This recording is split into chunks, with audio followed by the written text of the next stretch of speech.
ప్రార్థన. పరిశుద్ధుడు పరిశుద్ధుడు పరిశుద్ధుడైన తండ్రి, స్తుతి వందనములు స్తోత్రములు.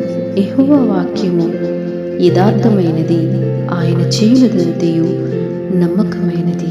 మహోన్నతుడు అయిన తండ్రి, శ్రేష్టమైన వాక్యం ద్వారా తృప్తిపరిచినందుకు స్తోత్రములు తండ్రి. నమ్మకమైన దేవుడివి తండ్రి, నమ్మిన వారిని తండ్రి ఎన్నడూ విడిచిపెట్టే దేవుడు కాదు ప్రభువా. తండ్రి యథార్థమైన దేవుడివి, మా ఎడల ఎన్నెన్నో ఉన్నతమైన కార్యాలు జరిగించుచున్న దేవుడివి తండ్రి. మీరు చేయునదంతయు కూడా నమ్మకమైనది ప్రభువా.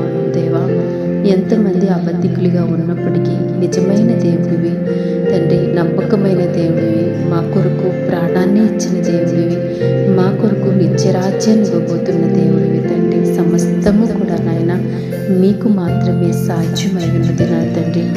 ఎవరైతే ప్రభువా తండ్రి మీ యందు పరిపూర్ణమైన నమ్మకంతో ఉన్నారో, మీ వాక్యం పట్ల ఎంతో విధేయతతో ఉన్నారో తండ్రి, అటువంటి వారి యందు ఎంతో మీరు కృప అనుగ్రహించుచున్నందుకు మీకు వందనాలు తండ్రి. వారు నమ్ముచుండగా నూతన కార్యాలు జరిగించండి. వారు నమ్ముచుండగా వారి జీవితంలో అద్భుతములు చేయండి ప్రభువా. వారు చెయ్యనిదంతయు కూడా ప్రభువా నైనా మీరు సమస్తము తెలిసి ఉన్న దేవుడివి కదా. వారి హృదయాంతరంగాలు తెలిసిన తండ్రి దయతో జ్ఞాపకం చేసుకునండి, కృపతో దర్శించండి. ప్రార్థనలో ఏకీభవించిన ప్రతి బిడను వారి కుటుంబాన్ని బహుగా దీవించి ఆశీర్వదించండి మా తండ్రి. అయ్యాను నమ్మకమైన దేవుడు బిడ్డల జీవితాల్లో ఘనమైన కార్యాలు జరిగించమని యేసు నామములో ప్రార్థిస్తున్నాము తండ్రి.